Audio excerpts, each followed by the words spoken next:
بسم اللہ الرحمن الرحیم قل لا اسألكم علیہ اجرا الا المودۃ فی القربى صدق اللہ العظیم۔ آئیے سب سے پہلے ہمارا مل کر بارگاہ رسالت میں جی جان لگا کر عقیدت و محبت کے ساتھ گنبد خضرا میں آرام فرمانے والے آقا، لمبے لمبے ہاتھوں سے بھیک دینے والے آقا، چاند و سورج کو انگلی کے اشارے سے پلٹانے اور ٹکڑے کرنے والے داتا حضور جناب پاک احمد مجتبی محمد عربی روح فدا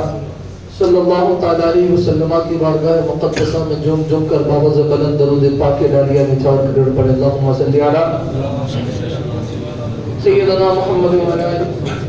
سیدنا محمد وصحبہ بارک وسلم صلاۃ و سلام علیک یا سیدی حبیبی یا رسول اللہ صلی اللہ تعالی علیہ وسلم۔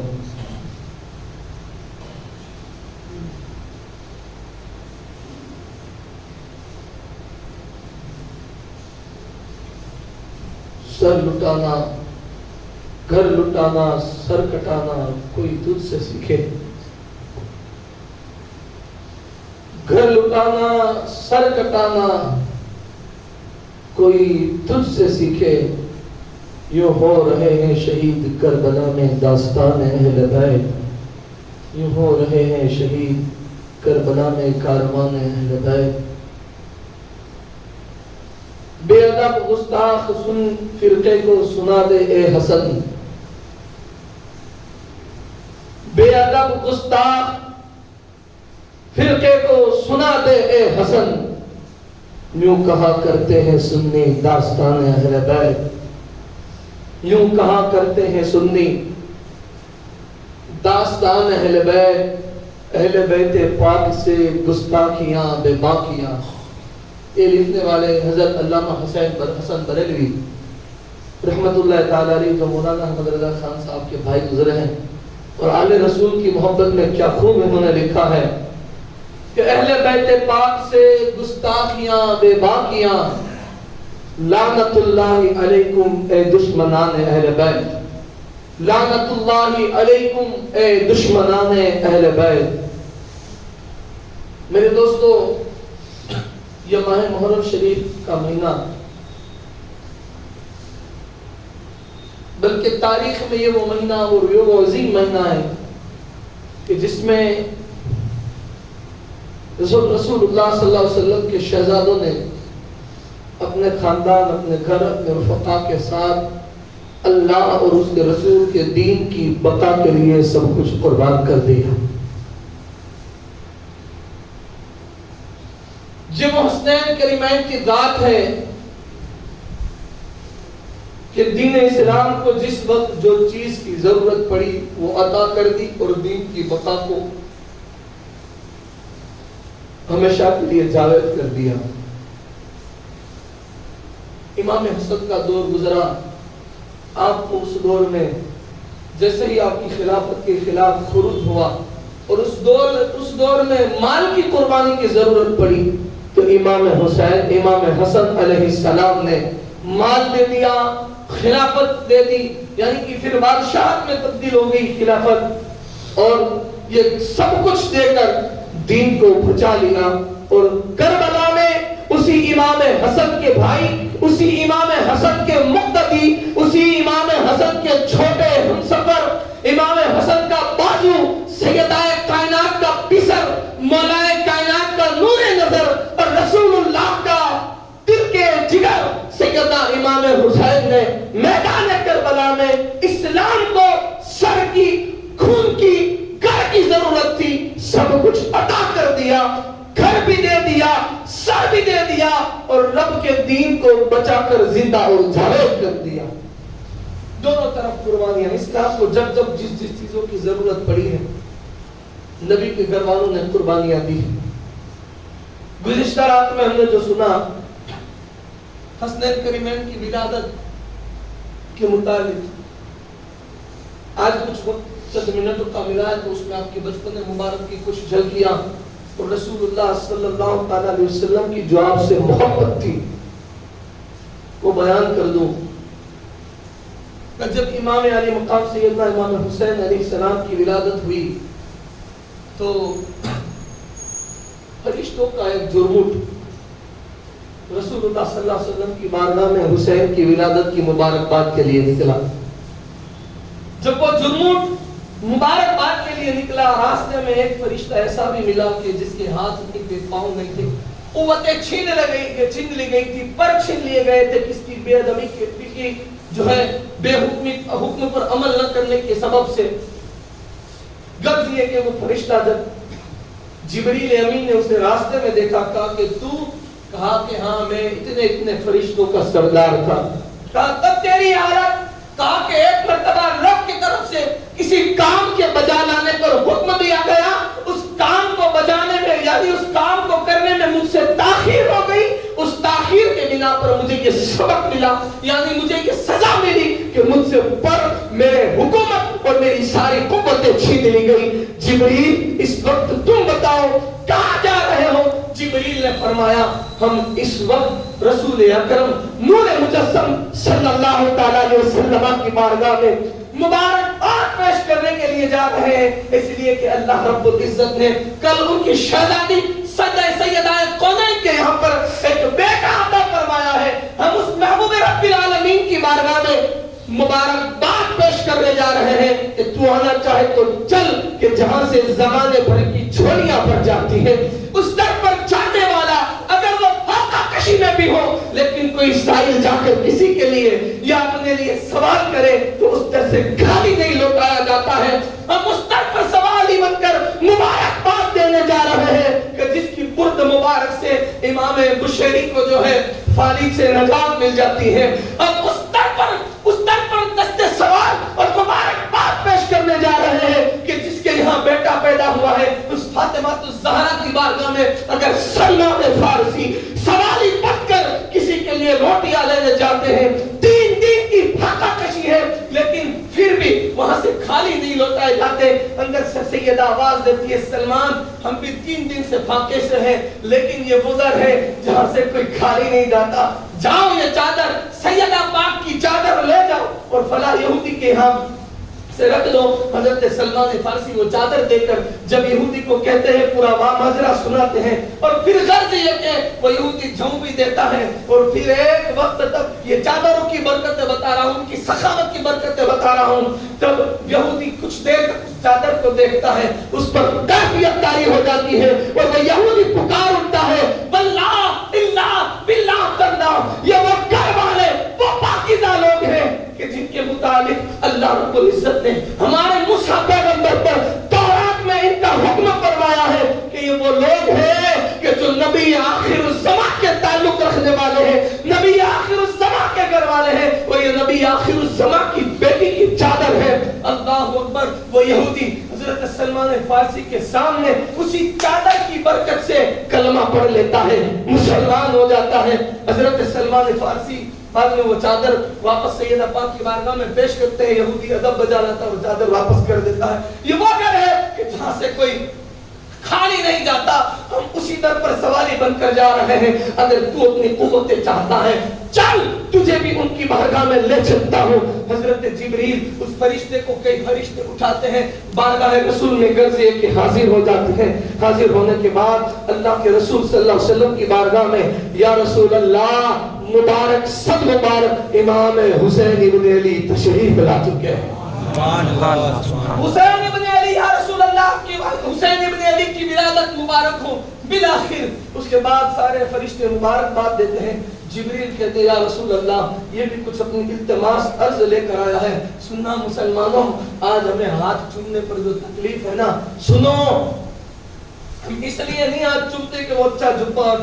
ٹوپی پہن کر آئے ہیں. ہم اس لیے ان کا ادب اور احترام کرتے ہیں کیونکہ قرآن میں رب نے ان کا ادب ہم پر فرض فرمایا ہے، ائمہ نے ان کا ادب ہم پر واجب فرمایا ہے. کیونکہ ان کا جو ادب کرتا ہے وہ وقت کا امام ہو جاتا ہے اور جو ان سے الٹ جاتا ہے، اگر کسی وقاص کا بیٹا بھی ہو صحابی رسول کا، سعد بن وقاص یعنی کوئی صحابی کا بیٹا بھی ہو تو وہ یزید ہو جاتا ہے، پلید ہو جاتا ہے ان سے بے ادبی، محبت، عداوت اور گستاخی رکھنے پر اور ان سے ادب کرنے پر، ان سے محبت کرنے پر. کوئی جنید سید الطائفہ جنید بغدادی بن جاتا ہے، کوئی اپنا میں وقت کا امام امام اعظم ابو حنیفہ ہو جاتا ہے، کوئی مسلک کا پیروکار امام شافعی مالک اور حنبل ہو جاتا ہے، ارے ان سے جو محبت کرتا ہے وہ قمر بزرگ سلمان فارسی ہو جاتا ہے۔ اللہ اکبر۔ غرض یہ کہ اس کے بعد وہ فرشتہ جبریل اس کی شکایت عرض کرتے ہیں، یا رسول اللہ ایسا ایسا معاملہ ہے۔ اللہ اکبر کہہ دو نا سبحان اللہ، سبحان اللہ۔ آقا کریم رؤوف الرحیم صلی اللہ تعالیٰ علیہ وسلم فرماتے ہیں، جبریل جاؤ میرا حسین جس گھوڑیے میں جل رہا ہے، جاؤ جبریل میرا حسین جس جھولے میں جل رہا ہے، میرے حسین کے جھولے سے، میرے حسین کے جھولے سے اس کو مس کر دو، ٹچ کر دو۔ فرشتے لے جاتے ہیں اور اس فرشتے کو امام حسین کے اس جھولے سے بس ٹچ کرتے ہیں، مس کرتے ہیں کہ رب کی رحمت جوش میں آتی ہے، اور حسین کے قدموں کی برکت سے اللہ رب العزت اس فرشتے کو پر بھی عطا کر دیتا ہے، قوت بھی عطا کر دیتا ہے، اور اس کا جو مقام تھا وہ مقام بھی اسے عطا فرما دیتا ہے۔ سبحان اللہ، سبحان اللہ۔ چل گیا اس فرشتے کی اس تعریف کہا کہ اب میری ڈیوٹی سننا، اب وہ فرشتے کی ڈیوٹی قیامت تک، کب تک؟ قیامت تک اس فرشتے کی ڈیوٹی یہ ہے کہ وہ در حسین پر بیٹھ کر حضور کی امت کی بخشش کے لیے روتا رہے، غم حسین میں، محبت حسین میں، غم حسین میں۔ اس فرشتے کی یہ ڈیوٹی ہے کہ وہ قیامت تک غم حسین میں 70,000 فرشتوں کو لے کر قیامت تک حسین کے غم میں روتا رہے گا۔ تو میں کہوں گا نادان، اسی حسین کے غم میں رونا کوئی ممانعت نہیں ہے، کوئی ادھر ادھر کی بات نہیں ہے۔ غم حسین میں رونا سنت مصطفیٰ اور سنت فرشتوں کی سنت ہے۔ اللہ اکبر۔ اس کے بعد یہ ماجرا قیامت تک وہ فرشتہ روتا رہے گا، اور اللہ کے رسول صلی اللہ علیہ وسلم اکثر حضور امام حسین کے گلے پر بوسے دیا کرتے تھے، اکثر بوسے دیتے تھے۔ ایک دن سیدہ کائنات نے اپنے بابا حضور کی بارگاہ میں عرض کی، ابا حضور لوگ تو اپنے بچوں کو نواسوں کو بوسے گالوں پر دیتے ہیں، پیشانی پر دیتے ہیں، ہاتھوں میں دیتے ہیں، لیکن آقا آپ میرے حسین کو گلے پر کیوں بوسے دے رہے ہیں؟ اس وقت اللہ کے رسول صلی اللہ علیہ وسلم نے فرمایا تھا، کیونکہ آقا کو پہلے ہی آگاہ کر دیا تھا، حضور جانتے تھے۔ آقا علیہ السلام نے فرمایا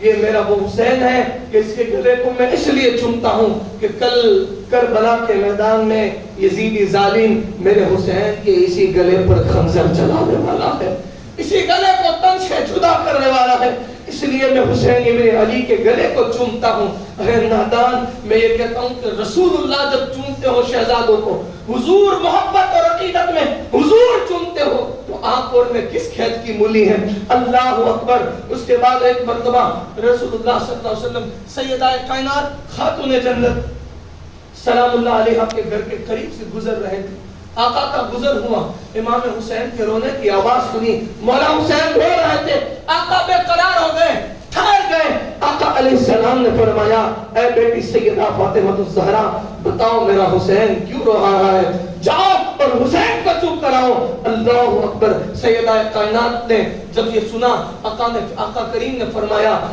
سیدہ میری لخت جگر، کیا تمہیں پتہ نہیں ہے کہ حسین کے رونے سے مجھے تکلیف ہوتی ہے؟ حسین کے رونے سے مجھے تکلیف ہوتی ہے۔ آقا فرماتے ہیں، حضور فرماتے ہیں، اے بیٹی حسین قسطین میرا سر حسین کو نہ رونے دو، ان کے رونے سے مجھے تکلیف ہوتی ہے۔ آقا دم زدہ ہو جاتے ہیں ان کے رونے سے، آقا کے دل کو تکلیف ہوتی ہے جب حسین روتے ہیں۔ لیکن زمانے نے یہ بھی منظر دیکھا کہ جس کے رونے پر حضور بے قرار ہو جاتے تھے، جس کے رونے پر یا گرنے پر آقا بے چین ہو جاتے تھے بچپن میں، اسی حسین کو کربلا کے میدان میں بے دردی کے ساتھ، برہمی کے ساتھ 3 دن تک بھوکا اور پیاسا رکھ کر ماں قافلے کے ساتھ شہید کیا گیا۔ سنو، آقا حسین کے ذرا سے بچپن کے رونے پر آقا بے قرار ہو جاتے تھے، تو جب اس حسین کے سامنے اس کے بھائی امام حسن کی امام حسن کی یاد حضرت قاسم کو شہید کیا گیا ہوگا، تب اس حسین کو کتنا درد ہوا ہوگا، کتنی تکلیف ہو گئی ہوگی جب کربلا کے میدان میں اسی حسین کے سامنے ان کے جوان 18 سال کے علی اکبر کی جوانی کو لٹا گیا ہوگا، تیروں سے چھلی چھلی کیا گیا ہوگا، جب بدبخت نے سینے پر نیزہ مار کر سینے کے دل کے ٹکڑے کیے ہوگے، اس وقت سوچو اس حسین ابن علی کے دل پر کیا گزری ہوگی جب اسی کربلا کے میدان میں ارے حسین جسے اپنا علم کہتے تھے، جسے اپنی کمر کہتے تھے، اس عباس کے بازوؤں کو ان یزیدیوں نے اس میدان کربلا میں پانی نہ لانے دیا ہوگا، جب اس عباس کے بازوؤں کو شہید کیا ہوگا، جب بازوؤں کو تن سے جدا کیا ہوگا اور پھر پیچھے سے نیزہ مارا ہوگا اور عباس کی جو چیخ نکلی ہوگی یا حسین المدد، جب حسین کو پکارا ہوگا اور آقا حسین نہ کر جب یہ جملے کہہ رہے تھے میری کمر ٹوٹ گئی، تو سوچو اس وقت حسین کی کیفیت کیا ہوگی، اور جب حسین کی یہ کیفیت ہوگی تو قبر رسول میں حضور پر کیا گزری ہوگی، رسول اللہ کو کیا تکلیف ہوئی ہوگی۔ اللہ اکبر، اسی حسین کے سامنے جب اس میدان کربلا میں اسی حسین کے ہاتھوں میں 6 مہینے کے معصوم علی اصغر کے حلقوں میں ظالموں نے تیر مارا ہوگا، اس وقت ذرا غور تو کرو اس حسین ابن علی کے دل پر کیا گزری ہوگی، حسین ابن علی کو کتنا رنج ہوا ہوگا، اور جب حسین ابن علی کو اتنا رنج ہے تو آقا کو قبر اکبر میں کتنا رنج ہوا ہوگا، حضور کو کتنی تکلیف ہوئی ہوگی، اس وقت رسول اللہ کی قبر عالم قبر اکبر میں حضور کی کیا کیفیت ہوئی ہوگی، ذرا غور تو کرو۔ یہاں رونے پر حضور بے قرار اور بے چین ہے، تو پھر اس وقت ذرا سے رونے پر جب حضور کی عالم تھا اور حضور کو اتنی تکلیف ہوتی تھی، تو جب اتنے سارے ظلم و ستم کربلا کے میدان میں یزیدیوں نے کیے ہوگے، اس وقت رسول اللہ کی قبر انور میں کیا کیفیت ہوئی ہوگی۔ اللہ اکبر۔ اس کے بعد اللہ کے رسول صلی اللہ علیہ وسلم کے یہ حسن اور یہی حسن اور حسین ہے، صحابی رسول بیان کرتے ہیں زید بن حارثہ کہ ایک دن میں رسول اللہ صلی اللہ علیہ وسلم کی بارگاہ میں پہنچا، رات کا عالم تھا، میری حاجت تھی، میں بارگاہ رسول میں حاضر ہوا اور اپنی حاجت پیش کی۔ رسول اللہ صلی اللہ علیہ وسلم ایک چادر پر دوڑے ہوئے آئے اور میں نے عرض کی یا رسول اللہ میری یہ حاجت ہے۔ جب میری حاجت پوری ہوگی تو میں نے دیکھا کہ حضور کی چادر مبارک کے اندر میں نے دیکھا کہ 2 ہاتھ اس طرح اندر چادر میں نظر آ رہے تھے کہ جیسے محسوس ہوتا تھا اندر کوئی ہے، مجھ سے رہا نہ گیا۔ جب حاجت ختم ہوئی میں نے رسول اللہ کی بارگاہ میں عرض کی یا رسول اللہ چادر میں کیا ہے؟ جب آقا نے چادر اٹھائی، جب حضور نے چادر ہٹائی تو دیکھا کہ ایک طرف حسن لپٹے ہوئے تھے اور دوسری طرف حسین لپٹے ہوئے تھے، اور جب میں نے دیکھا کہ ایک طرف حسن اور حسین اتنی شدت کے ساتھ آقا سے محبت سے لپٹے ہوئے ہیں، جب آقا نے چادر اٹھا کر مجھے دکھایا، پھر حضور نے ہاتھ اٹھائے اور حضور نے ہاتھ اٹھا کر دعا فرمائی، اے اللہ تو جو ان سے محبت کرے تو بھی ان سے محبت فرما، اللہ جو ان سے محبت کرتا ہے میں بھی ان سے محبت کرتا ہوں، اور اللہ جو ان سے دشمنی رکھے تو بھی ان سے دشمنی فرما، جو ان سے بغض رکھے تو بھی ان سے بغض فرما۔ اللہ اکبر۔ غور کرو، غور تو کرو حضور کی کس طرح حسنین کریمین سے محبت ہے، کس قدر آقا کو محبت ہے اپنے نواسوں سے، اپنے شہزادوں سے، کیا بیان کریں ان کی شان۔ لوگ کہتے ہیں کربلا کی گفتگو ڈیپ میں جا کر کرو، میں ان سے کیسے کہوں کہ وہ جملے میں اپنی زبان سے کیسے بیان کروں کہ جب بیتے ہوں گے تو آقا کے دل پر وہ تکلیف تھی، میں وہ جملے کیسے بیان کر سکوں پورے طور پر کہ جو ظلم، جو ستم، جو جفا یہ کلمہ پڑھنے والے یزیدیوں نے ہمارے آقا، ہمارے مولا، ہمارے نانا اور دادا حسن اور حسین کے ساتھ کی، میں ان جملوں کو اپنی زبان سے کیسے نکالوں کہ ان پر کربلا کے میدان میں کیا گزری ہے، ان پر پانی ان پر بدوا ہے کربلا میں کہ جو کوثر کے مالک ہیں، جو ساقی کوثر کے نواسے ہیں، میں کیا ان کے غم کو، ان کی تکلیف کو، ان پر کیے گئے مظالم کو کس جگہ کو لا کر میں کہ اماموں جیسے امام بڑے جلیل القدر امام یہ کہتے ہو اور ابو علی شاہ قلندر جیسی شخصیت یہ کہتی ہو کہ بعد از کربلا خوشی حرام است حرام است حرام است. ارے وہ قلندر جو اپنی بوٹیاں بھی کاٹنے کو تیار ہو پھر بھی اسے درد محسوس نہ ہو, لیکن کربلا کی بات آئے تو جس کا یہ درد ہو کہ وہ کہے کہ کربلا کے بعد خوشی حرام ہے حرام ہے حرام. پتا وہ قلندر جب کربلا کا نام سنتے تو ان کی آنکھوں سے اشک جاری ہوتے. ان قلندروں کی آنکھیں اپنے آنکھوں میں سوال سمندر کے پانی کو نہ روک پاتی. تو ہم غلام ہیں, ہم وہ تاب اور وہ جگر کہاں سے لائے کہ ان کی پوری داستان بیان کر سکیں. اللہ یہ اسمت کریمہ کی محبت ہے, پر انہی کی محبت انہی کی آل کی محبت ہوگی تب ہمارا روزہ, نماز, حج, زکات, تلاوت, اذانیں, مسجد سب قبول ہوگا. اگر ان سے ذرا سا بغض حسد کینہ ہوگا ان سے یا ان کی آل سے تو نہ روزہ قبول ہوگا, نہ نماز قبول ہوگی, نہ حج قبول ہوگی, نہ زکات قبول ہوگی, کچھ نہیں قبول ہوگا. اور یہ بھی کوئی باہم یا کہ اپنے جیب کی بات یا اپنے دل کی بات نہیں کر رہا ہوں. یہ رسول اللہ صلی اللہ علیہ وسلم نے فرما دیا ہے کہ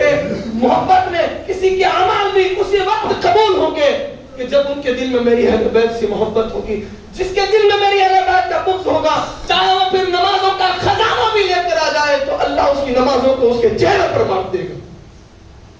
اب وہ آپسی معاملہ ہو یا دینی معاملہ ہو, کسی بھی معاملے میں اس وقت تک ہر آل رسول کی تعظیم واجب ہے کہ جب تک اس کا کفر ظاہر نہ ہو.